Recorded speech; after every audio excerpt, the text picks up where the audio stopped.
3 of Chewing the Cud. I'm Andrew Jones. And I'm Neil Greggor. And welcome along. Obviously, you're still with us, so thank you. And what the hell are you doing here? But anyway, no, it's an absolute pleasure. We're glad you're listening. Yeah. And we've been talking about it just now. And we've been doing this fun so far, so let's hope it continues. So anyway, episode 3, after both of us, Neil and I, spoke a little bit in episode 2, it's now my turn to ask Neil a couple of questions, or a bit more in-depth as to your story. We've obviously touched on them a little bit. So Neil, you sort of said you grew up in South Africa, not initially from a farming background, but obviously got very passionate about farming from hanging out at the local farm, by the sounds of it. Yep. And then an uncle and that. So yeah, go for it. Tell us a bit more about South Africa, because let's be honest, I don't. To be honest with you, from our point of view, I guess all I normally ever hear about is the violence, and obviously back then you had the apartheid, and obviously very different times and very different upbringing to a relatively safe and secure one that I had. Tell us some more. Yeah, it was actually a great upbringing, because it's a lot outdoors, it's a lot farmy. Even though my father was a professor in land surveying, and he's a land surveyor but also an engineer. And towards the end of his career, he was actually a lecturer at numerous universities. But when he was younger, he actually did a lot of measuring of farms. So he doing the plotting the farms. So he measured our farms in Zimbabwe when it was still Rhodesia many years ago, when it was still extremely wild. And so when people actually say, were there lions around? Yes, there were lions around. He actually did work in those times. We often used to tease people and tell them that in Africa, in South Africa, there's lions roaming in the streets. Well, they aren't.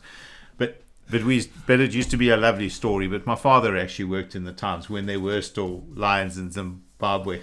You talk about actually him lying out, and it's just made me think there were soldier settler blocks in Australia, and I can't remember if it was after the First or the Second World War, where they were literally given. It must have been First World War, because it was North Queensland. I think it was the first one, because we had the same. Yeah. I was going to say, did they have them? They were given like 100 acres, and they basically could do what they wanted with it. So obviously most of them, because it was virgin rainforest, cleared it and started farming it. Was that the same in South Africa? It was the same in South Africa, with one small difference. Cecil John Rhodes actually discovered that one river was at a higher level than the second river. Right. So it was a natural gradient down to the river. So he actually started an irrigation scheme where you could actually flow. So between these two rivers, there was this irrigation scheme. Yeah. And those farms were actually given to ex-soldiers from the First World War. Because if I remember right as well, I don't know if it's, I think they had to clear it or they lost the block or something. Oh, did they? Yeah. I think, and I may be completely wrong. I don't even think they needed to clear it. But I say originally they could do it, but I got a feeling, and I may be wrong, it's they had to clear it. Oh, wow. Huh? Or they lost it. It's insane, isn't it? Yeah. No, these guys could actually start. It was actually one of the biggest starts on agriculture in South Africa. Yep. So to this day, it's still there. Some of it fell back into the what we'd call the homelands. So which are farms that were basically given to people. And an interesting scenario, which is again totally off the topic, they actually brought up. One person would buy up a whole lot of the other people's farms. So it were rewarded farms because they were obviously better farmers. And that happened with the soldiers. And it happened with the next group of people that were given it. So, But anyway, that basically, so I grew up with a father that was very keen on nature and very keen on getting onto farms. So a lot of our friends were basically from that world. Then we moved to a place called Alice when I was a small child for primary school. And Alice was where Fort Hare was. And Fort Hare was where a lot of the guys, Robert Mugabe was actually one that was educated there. Right. There was a lot of the politicians that are now in South Africa that were actually educated at that university. Effectively from there. So this university was actually very good. And I'm actually now talking in the 70s. So it was a very long time ago that these guys were being educated. So I had a very interesting life there. We had a farm on the university's premises, which I spent a lot of happy hours with friends playing in the bush and in maize lands and doing all the things that you love doing as a child. And then two of my inspirations. One was a shorthorn farmer who taught me all there is to talk about shorthorns. I'm going to talk about him later, because one of the things that he did to me years later was just absolutely screamingly funny, and one of the just explains the kind of people that they were. And then I had another uncle that dairy farmed all his life and only believed in Frieslands.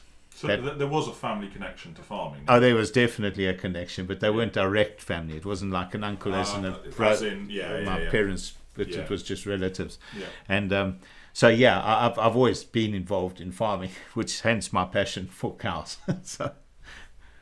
And then I went to school fairly close by, which was in high school, and that was agriculture school.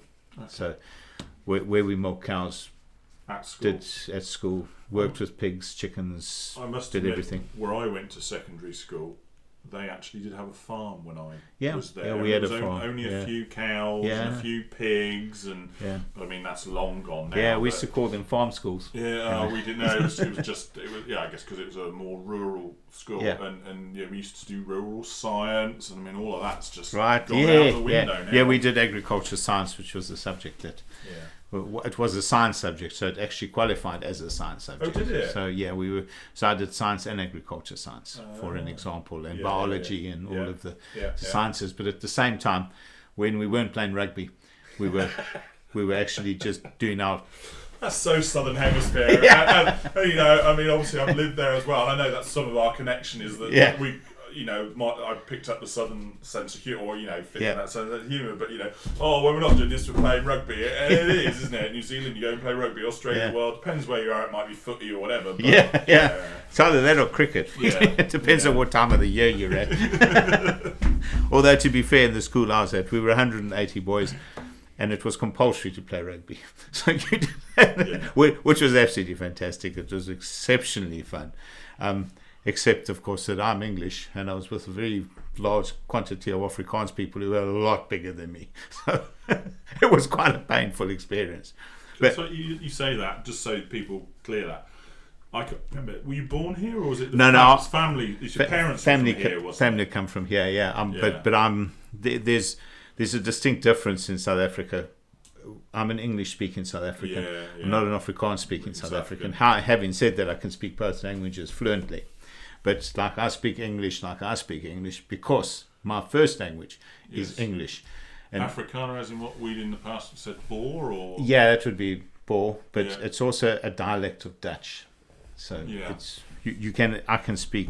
But when we went to Belgium, it's very, very easy to communicate, and I can communicate in Holland as well. Because Flemish is very, very close to Afrikaans, actually, even closer than Dutch is. So, But anyway, so that's where I grew up, and then I did the normal 2-year stint in the Defence Force. Yes, you told me a few stories about this. We again, like Andrew says, I could speak about that for the next 2 hours. It's a hell of a lot of amusing stories. Well, relay the one you told me many years ago, and I never forget about you sleeping through.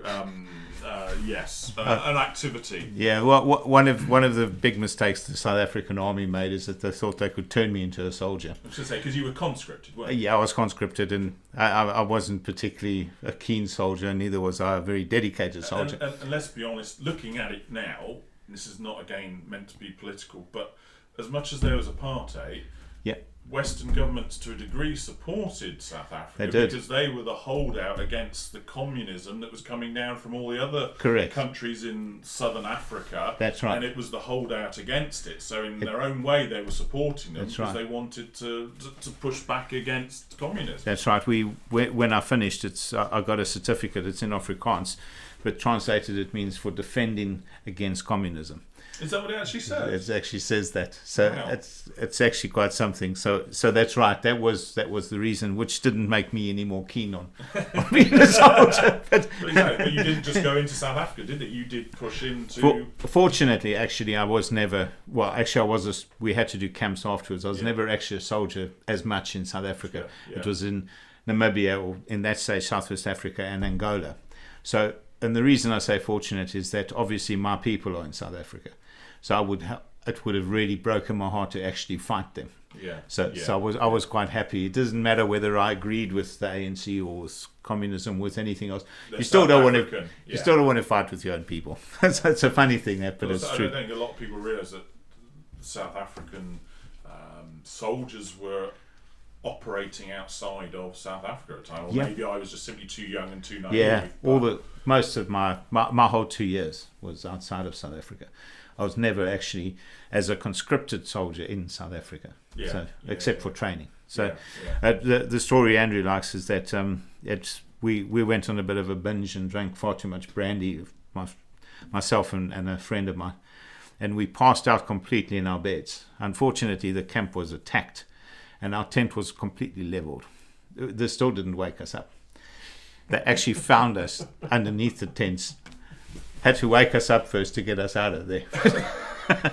And there'd been a whole firefight going on. Firefight going on around us. We managed to sleep through. Fortunately, it was quite a quick attack. All they managed to do was flatten some places like our tent. Well, I'm sure you were had your ear. I'm being polite. Had your ear chewed off actually, on that particular occasion afterwards. The funny thing about it is that the rank and file that found us found it so funny that they just retold the story of I don't think there's any way you can actually tell someone off after that. It's just too ridiculous. You're at the bottom of a tent during the attack. Yes. It was better than shooting people, anyways. Definitely. Well, so you did your time in the South African Army. And then what happened after that? Right. Well, one of the things that I did during the South African Army is we did do some work in agriculture, helping, especially people like me. We were actually used as very, very low-key consultants. So if we did get to places, they did use me to speak to the people about farming and agriculture. Because of your experience. Because of my background. Yeah. So there were a few of us. So obviously there's always farmers. And so that was actually quite nice. And then we sort of taught them things like pest control, and looking at finding sick animals and dealing with them, and parasites, exactly.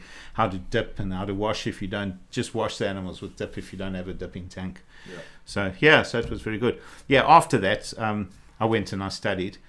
And in my third year, you were saying about your extra year, I actually went to the University of KwaZulu-Natal.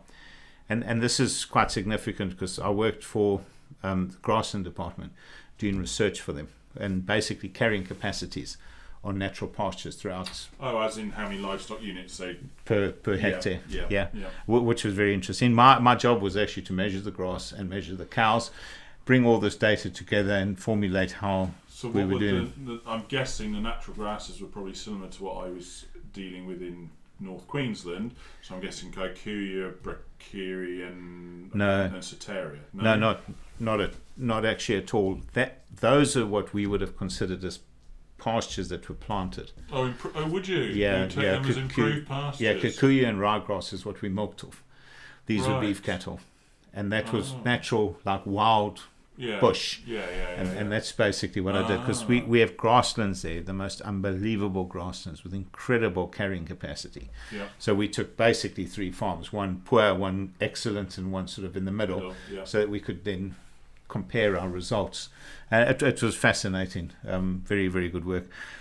One of the things, the reason I say, I obviously learned a lot more than this, but one of the most important factors I learned, I had a professor who was in charge of the department, and he used to say that we're actually grass farmers who reap our products through our cows. And it's when I said to you in the previous podcast, we were speaking about where I would think the best country is for actually dairy farming. Well, the best country I can grow grass in or feed for animals is the best country for dairy farming. And if I put that through, the reason is this professor taught me, I have to make grass to feed my animals. That's the most important thing. And that's, you can't feed them, you ain't going to do anything. You ain't going to do nothing. And that's one of the most important things obviously after you'd expect to learn a lot more. that was one of the things I've actually carried with me from that all my life. So after that, I applied for a job at Breed Society, and Holstein Breed Society. Well, actually, Friesland Cattle Breed Society. So it was still in those days. But as I said in the last podcast, my aim after qualifications was to go farming. That was my aim. But the direction just changed. And I applied for a job as a classifier, got the job, became one. With Holstein again? Yeah, with Holstein, and never turned back. But you've done work with jerseys as well, because I've seen pictures of a couple of the jerseys you've bred, haven't I? And there's some bloody, and I'm not the biggest jersey fan in the world, but again, a good cow's good cow. There's some bloody nice, nice cow that was. Well, as during the younger part of my career, I was actually very much a Holstein classifier, or a Friesland Holstein classifier eventually. But what you say, Andrew, about jerseys, one of my favourite stories actually comes from a jersey. And Wally Linskoek was one of the most, he's probably the icon of Holstein breeding. We're talking about as in Elinda. Yes, like in Pawnee Farm, Elinda Chief. Pawnee Farm, that's the one. He owned Pawnee Farm. Now, Wally was an amazing man. And he came to South Africa for a few days. And I was very, very fortunate in the Western Province to be told to ferry him around. It really did make my career. Let's be honest, in the Holstein industry, in a breeding, he's a generation back now, but he is considered a legend, isn't he? He is a legend. He's a legend. He made our breed. I've read so many articles about him in Holstein International over the years because of Pawnee Farm Elinda Chief, who was one of the big cornerstone bulls of our time. Just an incredible man. But we spent these days together sort of going around, and he taught me a lot of stuff. And when he was about to leave, he said to me, "Young man, I want to give you a picture of the ideal cow."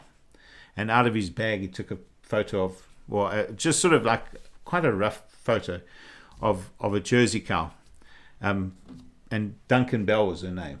And he said to me, very famous cow. Very famous, incredible cow. He gave me this picture and he said, "That is a picture of the ideal cow." Being a youngster, just started out as a Holstein classifier, you can imagine my reaction to that. It's a Jersey. So it's a Jersey? What? But in hindsight, I often think when I go into farms, very, very often guys say to me, what we want is a smaller cow that's highly fertile, that's got very high fertility, grazes easy. Yeah, it's what commercial farms want. Yeah, it is. Now, if I think what we should have done at that stage, you could actually say maybe I was too young to actually understand what he was trying to tell me. When would that have been? Late 80s? Yeah, late 80s. I was going to say, because no, was it late 80s? Yes, it was. I thought Duncan Bell, anyway. Yeah, I was thinking myself out by 10 years, but was Duncan Bell around by then? Yeah, I think she was. I think it was the beginning. It might have been the beginning of the 90s. But I was going to say early. No, because I remember, reading about Duncan Bell probably. I started getting Holstein International late 90s in Australia, and she was very famous. I think she was famous by then. So it's probably early 90s. Yeah, he probably took a photo of her in first lactation. The point though is that maybe if I'd actually heard what he was saying, and it's important with breeding that we think a little bit outside of the box. So when he said that to me, maybe what we should have been doing is already having started to create a Holstein that was a little bit smaller, a little bit more strong, a little bit more longevity, a little bit higher solids. Just thinking, didn't they try a cross of, was it a Duncan Bell son over the Black Rose cow or something? Oh, they may have, I don't know. I thought I remember hearing that at one point. But again, looking at two, really they're two good show cows. They were, yeah. They were very good show cows. But the point is that with breeding, again, Wally taught me, always try and think outside of the box. Because there's always going to be a lot more to it than there are certain people that want big cows with that big capacity, cows, that have got the facilities and that have got the systems. But here in, let's say, for instance, on a commercial farm in Devon where there's a lot of grass and you can actually farm and you can reap that grass through the right kind of cow. And that's what Wally taught me all those years ago. So that was one of my first lessons. That would have been an interesting experience from what I gather about him. He was a character, definitely. He was. And I had a phenomenal career with Breed Society, during which at time I actually joined the AI industry, and did a lot of classifications as well as still carrying on selling semen and working with it. Was that not what's the word? Conflict of interest? Yes, thank you. Conflict of interest. I often used to say to people when I get to the farm, I'll just go and get back into my car, change hats.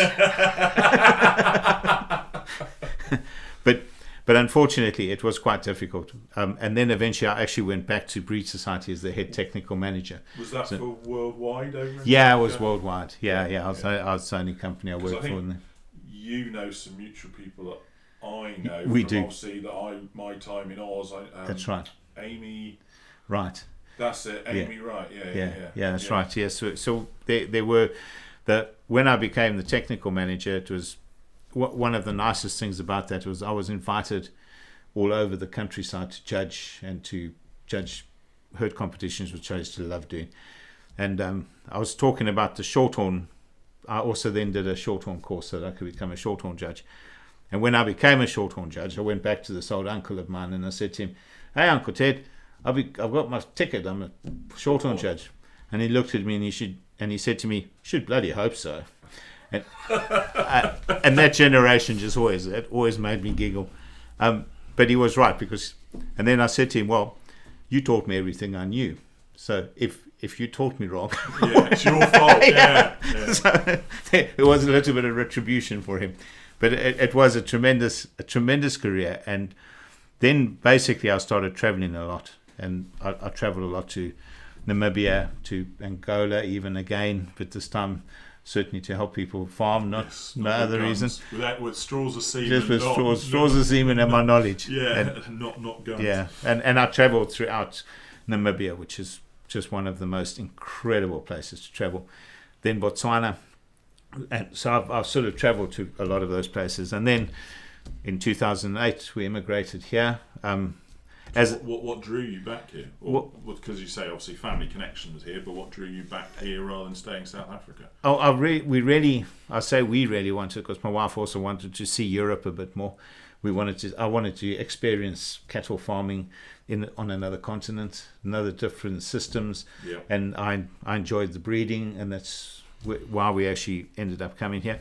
And then obviously the political situation wasn't going in any direction, and I didn't particularly want to stay in South Africa because of that. And obviously you had a relatively young family at the time. That's as right. Well, I'm guessing, so hopefully a future for them as well. That's right, and just for them to have at least a sort of a fair go at the whip. So we moved here. I moved here with Worldwide Sires. So I was working for Worldwide Sires and Breed Society in South Africa. Yep. And so I moved here with Worldwide Sires, and then basically that's where we are now. I work for Mastergen. Yep. We've during this time it's been fantastically entertaining, scoring cows in every section. Exactly. Obviously I met you when you were still at Worldwide. Yep. But you obviously then went off elsewhere. Yeah. So you haven't just gone worldwide to Mastergen. You've had been around. We were bought over by Cogent. Yeah. And so fortunately, I ended up traveling quite a lot with them, which was tremendous. So where have you seen with Cogent? Well, Russia was one of the main places, and obviously I haven't been back again for very many years. But obvious reasons. Yeah, and obvious reasons. The one thing is that when I did start going there, it did impress upon me how much development work they were doing with dairy, and they were getting bigger and bigger, and stronger dairy units going up, and American style cow houses with silage, maize silage. Very bringing in experts from all over the world, like myself, on genetics and feeding nutritionists. And whatever, it was all go, and they had really, really big herds. One of them was going up to 12,000 when I was there, and this was in Siberia. Wow. And they were at 5,000 at that stage when I was there. So, they were seriously moving on.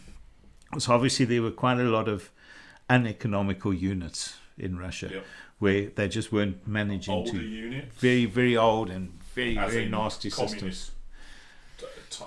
Aged units, very much so, and dark sort of dingy buildings with tire store barns and stuff that absolutely blew my mind. I hadn't seen anything like that for a very, very long time. And yeah.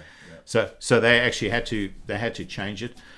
One of the things that is, I suppose you've got to express when you're talking about cows like that, the Russian farmers are under the same amount of stress from the sort of the animal welfare units and people like that. So they actually have hugely high standards. But it's interesting, isn't it, that over here we've now got a group of people that think dairy is the wrong thing. Yeah. Let's put it like that. And yeah, I mean, you're talking about Russia. I know from my time in Oz that Asia particularly, that's who I was dealing with, could see the benefits of dairy in their diets and were looking to it. I mean, I know myself, I'd sold cattle to Mexico, China, Philippines, Indonesia, Pakistan, Vietnam, Arab Emirates probably. Not I'm aware, but it might happen. Yeah. You know, they all wanted dairy in their diets, and they were all buying livestock, bringing them over to have their own dairy industry. That's right, to build it up, and we obviously ended up with too many cows in Europe, so it's the easiest thing in the world to pop them over the border. Exactly. So it was quite entertaining, because when I'd score the cows, you could read the ear tags and you would see where they came from, and boy oh boy, the whole of Europe and actually Canada and America. I saw a lot of Canadian cows in Serbia. Did you? Yeah, whole herd of them. It wouldn't be that far to go, really, no. on the boat, would it? No. So it is quite amazing. That's we used to export cattle from South Africa up to the Arab Emirates. Yeah. And I know Australia did as well. I mean, I certainly know when I was in North Queensland, they used to like taking them, particularly out of North Queensland, because they were more used to the tropics, which they were going into. Yeah. And what I understand, the development only happened if the people agreed to it. The locals had, because it still is a communist country, they had to agree to want it to make it happen. Yeah, and exactly what you've just said. One of possibly my biggest challenges in Russia was actually teaching people to be stockmen. And as we all know, you're born a stockman. Yeah. And so it was very, very difficult to actually teach people. A lot of ladies that are trained were better than the men in Russia. I could believe that. Yeah, and you get it here, let's be honest with you. They were very, very good and very thorough and very meticulous about looking. Men were great on the tractors and the machinery and everything like that, but and I did see changes in sort of stockman levels, because I'm very sure this happened in other countries as well. That, you know, when you start up a dairy industry, it's really hard work and it's quite intimidating, because obviously there's a whole bunches of cows, and if you're in the middle of them and they get in a bit restless or they kick you, or you do get a bit nervous, and and that certainly doesn't work with animals. It's interesting you say as well that they were going for American style system in the sense of, I mean, I remember being told that in Vietnam when they set up the units, like for pushing feed up. Yeah. Whereas now a lot of people are moving towards robots and a wheel on the back of the tractor or a JCB or whatever it happened to be. But they were using brooms made out of sticks, and they were just pushing it because it created employment. That's right. And I remember hearing about Indonesia that they didn't have like a mixer wagon like we would have. They had like a cement mixer, stationary cement mixer. Yeah. And basically people went out with baskets and they were paid by the basket that they brought in, and they literally just had this queue that they filled their basket up with whatever forage they'd chopped, and they joined the queue, and the queue went round, went up a ladder, tipped it in the back of this cement mixer, came down again, and then they went round until everything was done and there was enough made feed to feed the cows for the night. So, you know, again, I guess creates employment. Jobs, that is possibly the biggest thing. But the other thing is that where these dairy farms are in, for instance, Russia, well, it was a very good example, is derelict towns. There's just nothing going on there. Is it? And then in the middle of this is this huge dairy. So if you sort of see somebody working there and you think that person must be so pleased to have that job, to actually, I mean, it's not the worst job. But what did they have? Housing on the unit? Or, because you're saying derelict towns, were they literally derelict towns and they had new call them towns around the unit? No, not really. They just used the towns, they live there but work. Obviously they did build some staff accommodation on the place, but a lot of them didn't even live on the farm. They lived off farm, so they kind of live in their own places. But really, I mean, you've just. It looked a little bit like Angola after we'd finished. You sort of wonder how you could actually live in those houses. Where else did you visit other than Russia in your time? Well, Serbia was quite interesting, but they just had a very, very big unit there they were starting to develop up, and they asked me to go and have a look. And then I've obviously been to Canada and to America numerous times. And then I also went to Holland when we were developing the mating program to look at cows. When Worldwide went separate again from Cogent, you obviously decided to stay. Yep. You then basically developed the mating program that Cogent then used, I guess, until ST. I presume. I don't know if they're still using it, but we developed it with a Dutch company. Right. And that's why I went to Holland, is to actually give over my information to them so that they can build for someone like yourself. And I mean, let's be honest, I have a degree of interest in this, nerdiness in this. That must have been fascinating. Doing that and getting that data and modelling that cow. Absolutely. But I guess you could say, for somebody maybe listening to this, how do you pick the ideal cow to make that model? Because, we all know, I say we all know, for those of us that are classified, usually it's on a 1 to 9 scale, and 9 or 1 isn't necessarily the best. Sometimes 5 is the best. It's that intermediary score. Absolutely. Sometimes correct. It is at the extreme at each end. But how do you choose for that model what that ideal cow is? Because everybody's ideal cow is slightly different. I mean, I know I like 62-inch Holstein, but that's not what everybody likes. I think one of the...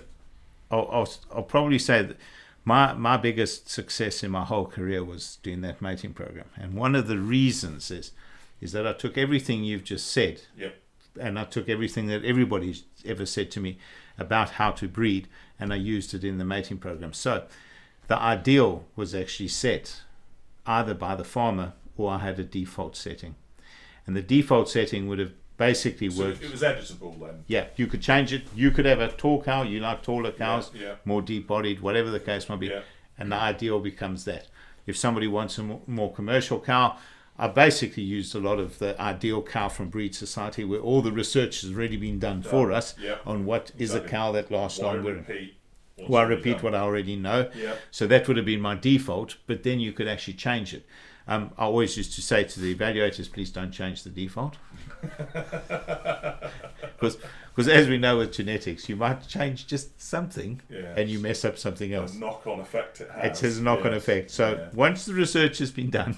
Well, a bit like me talking about cane toads. That's right. I think we'll be talking about cane, but cane toads is they brought it in thinking it was going to solve one problem, and they caused a huge other problem, and that's exactly how breeding works. So you've got to... I always, my favourite word with breeding is balance breeding, and that's where you need to definitely basically have a balanced cow. And those are the invisible cows. Those are the cows you don't see. That's not a cow that's too small. It's not a cow that's too tall. It's the one in the middle. That's the ones you don't see. The ones that you don't see is your best cows. The ones that you say are invisible. You don't have lane. You don't have mastitis. They're not necessarily your highest producers. They consistently good production. Getting calf. And they're not your lowest producers, because the lowest producer would be keyed up on your list as a cow that's not milking sufficiently. So it's not your worst producers, and your best ones will obviously, that's lovely, but those are the ones that will often have maybe fertility problems or all the correlations that come in with high milk production. So that's quite right. But so you took that, you designed the system, as you say, but so you took an ideal, but you did allow people to use their own initiative. And then very, very importantly is, again, what I believe in with cows, and it's another saying that I used to use, is when somebody would actually tell me what they really wanted, I used to say to them, please be careful. What you're asking me for, I may just give you. So be very sure that's what you want. And I have had cases where people have said to me afterwards, hey, look at these cows. That's not what I wanted. And parts of their families members have said, oh yeah, that's what you asked for.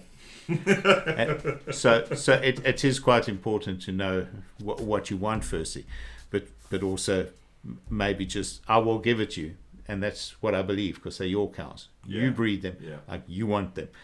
And if you want tall cows, you breed tall cows. If you want smaller, you breed smaller. That's my job, is to then help you get there. It's to help you find the cow for your system, or breed the cow that suits your system. That's right, and that you're happy with. Which, as you say, for a grazing system, usually wants to be something a little bit shorter, a little bit stockier, but still with capacity to eat plenty of grass. That's it, absolutely. And good feet and legs, because he's usually got to walk, and away you go.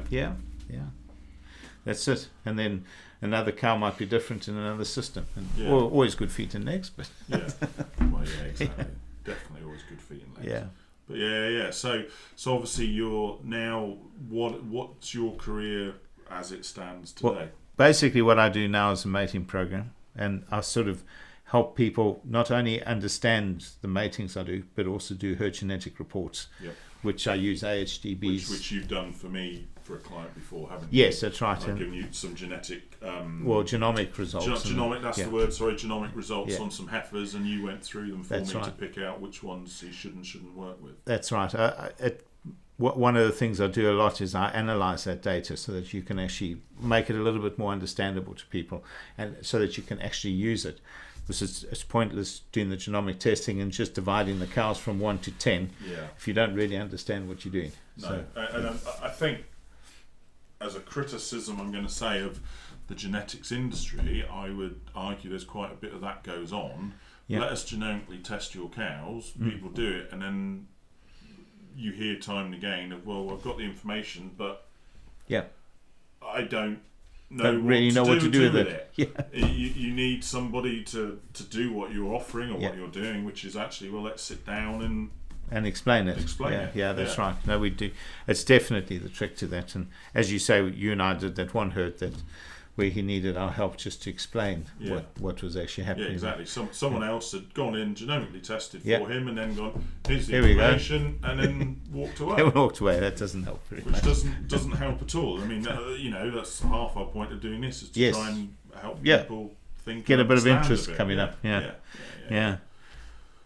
So I don't know, what else would you like to tell us about yourself, Neil, in the little bit of time we've got left?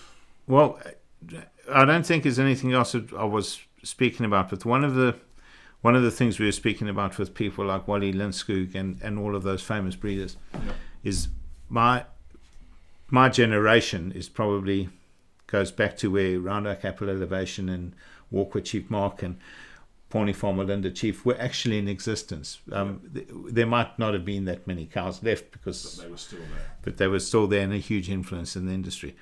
And what I've actually said to Andrew, one of the things I'd like to do with our podcast is I'd actually like to put a question out there. And what I believe in is that in every decade, there's at least 2 bulls that have a huge, huge impact on that decade. So if you take every decade and you nominate 2 bulls, I'm fascinated to hear what everybody that's listened to this podcast would actually say, which would be your 2 bulls per decade. So in other words, let's say from the year 2010 to the year 2020, year 200 to 210, etc., all the way back down to the 60s, when Pawnee Farmer Linda Chief and Elevation were those 2 decade bulls. And if you actually go after, that's... everything these days pretty much goes back to Elevation or a Linda Chief. To each other in the end of the day. But the point that I'm actually making about this is once you've actually let that go through your head, what I'm actually saying is that you can actually look and see what was your ideals and compare to where you're going now. So where are we going with the breed? So if I had to say in the last 10 would be Mogul and Super Sire, well then you understand the kind of cows that we were breeding. And then it would be understanding. But something very interesting I was talking to you about is that Rudy Missy was a Rudolph. You were speaking about your Rudolph. Yes. That was one of the biggest influences, and that cow bred both cow. That's where Mogul and Super Sire come out of the same cow family, and that's where we go back to insanely good cow families. And that's so it is. It's cow families. You remembered outside to me is Laura Chic.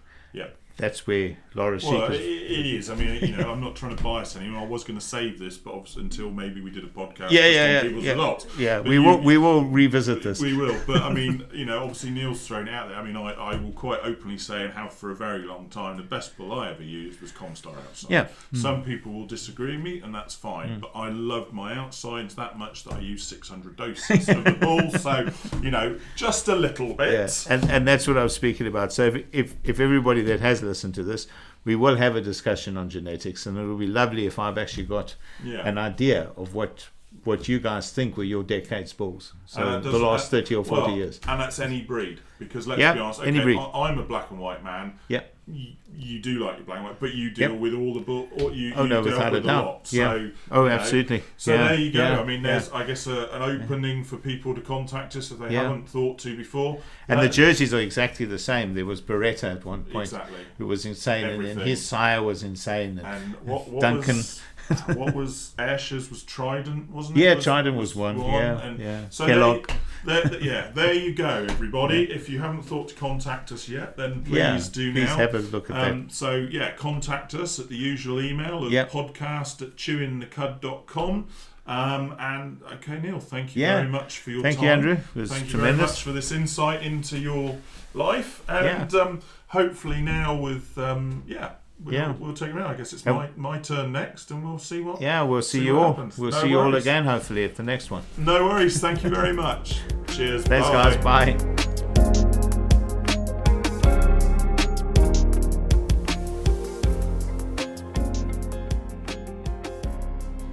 And now for the really boring bit, I'm afraid, the legal disclaimer. The information provided during this podcast has been prepared for general information purposes only and does not constitute advice.